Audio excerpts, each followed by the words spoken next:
for the carnage caused by coronavirus, writing, quote, "In January, Donald Trump was warned about this pandemic, ignored those warnings, took insufficient action, caused unnecessary death and disaster." Okay, let's let truth get in the way of her little narrative, because you got to remember, China didn't identify the coronavirus until January 9th. The first known case in the United States was January 21st. And 10 days later, in record time, controversial at the moment, hysteria, xenophobic, fear-mongering, racist, January 31st, 10 days after the first case in the U.S., Donald Trump implemented the travel ban. Then remember, mandatory quarantines, first time in over 50 years. Subsequent travel bans declared a public health emergency. Matter of fact, nobody in the history of modern medicine intersecting with politics has ever acted faster. What was Nancy Pelosi doing in January? That's right, spending every waking moment impeaching the president. And then on January 15th, 5 days after the world was warned about COVID-19, she was all smiles. She signed off on her impeachment shift show stunt with commemorative pens and smiles and selfies and pictures. She knew the impeachment witch hunt was dead on arrival in the Senate, yet all of January into February, that is what the focus of her attention was on. Nothing about COVID-19. In early February, as the president mentioned coronavirus in the State of the Union, remember this scene? Pelosi acting bizarre, pre-ripping the speech while the president was talking all about, in some cases, coronavirus. Well, this was all her pre-planned public made-for-TV temper tantrum sideshow. And then on February 24th, that's a month after Donald Trump's travel ban. Well, into this health emergency, Pelosi, she shows up for a publicity stunt on the crowded streets of San Francisco's Chinatown. She's hugging and shaking hands with supporters and encouraging everyone to come to Chinatown, saying, "Everything is fine, safe here." It turns out it was Pelosi who was giving out false information. It was Pelosi ignoring the warnings. It was Pelosi who failed to take action. It was Pelosi who failed to lead. And it was Pelosi who was so upset with impeachment and her stunt at the State of the Union, she couldn't see the forest through the trees. In what could easily be a moment of self-reflection, at the end of Pelosi's prayers and her rant, she writes, quote, "A weak person, a poor leader, takes no responsibility. A weak person blames others." Pelosi, you are that weak person. You are that poor leader. You are the reason Americans hate career politicians like yourself.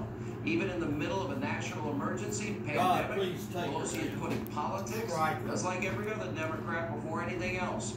Sick, disgusting, and by the way, the country and her constituents certainly deserve better. Here with more, House Minority Leader Kevin McCarthy, replacing her in 202 days would not be a bad thing for the country.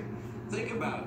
She's telling people, hugging people, shaking hands with people, come to Chinatown. That's a month after Trump signed the travel ban. Now remember, she withheld funding so she could fund the National Endowment for the Arts, National Endowment for the Humanities, Kennedy Center. She didn't give money to workers that desperately needed it. She delayed it. Hospitals that needed the money, small businesses, large businesses that needed the money. And she wanted to change voting and immigration laws. So everybody's put on hold. She's the one that's waiting. She's the one telling people a month later that everything's safe and sound. She was wrong. Her advice could have been deadly. You would hope she would have learned from those mistakes, because what she's doing right now, Sean, is continuing that behavior. We have more than $308 billion that has now been sent out to the small businesses. More than 1.4 million small businesses through almost 5,000 banks. But you know what? That money will run out come Thursday, tomorrow, or Friday.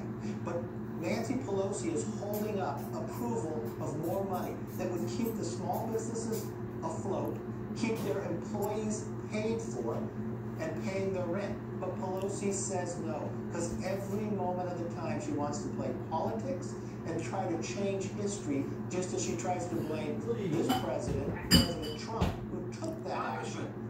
Yeah. She's not at work. She's in charge of the House. Everybody. The farmers are working. The people that pack our food and medicines are working. Our truckers are working.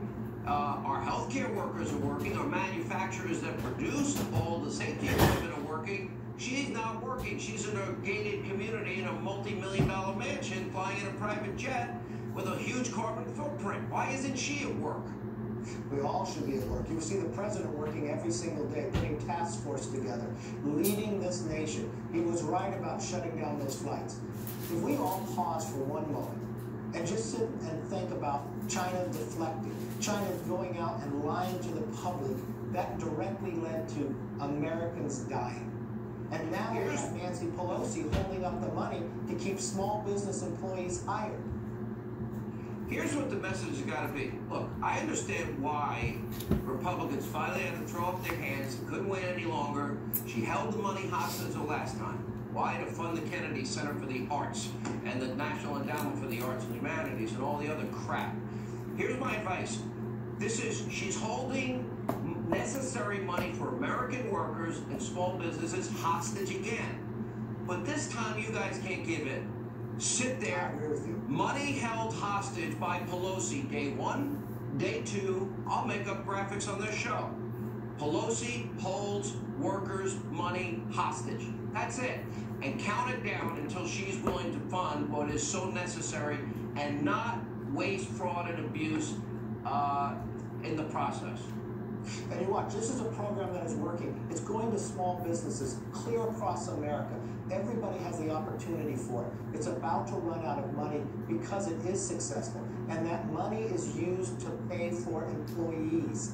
So anybody else is going to go to the unemployment line, thank Nancy Pelosi for that she's holding it up and not allowing to come forward. She doesn't even have to come to Washington to pass it. It could pass by unanimous consent, just as Mitch McConnell tried to do. It's one page. One page. All it is requesting is more money for a successful program to pay the employees for small businesses. I believe Republicans don't give in. She wants to hold this money hostage, put it on her, because this is who they are. I mean, it's really sad, to be very honest. She needs to get back to work and stop, sending out proclamations from her gated community mansion or a private jet. It's unbelievable. And she's in the middle of a national emergency. She now wants another investigation into Trump. Her and Schiff, another bad Schiff, crazy Schiff. She should have sent a letter to Joe Biden that took him 2 months to agree with President Trump to stopping those planes coming from China to America. All right, Kevin, I got to roll. That's what he did. Thanks.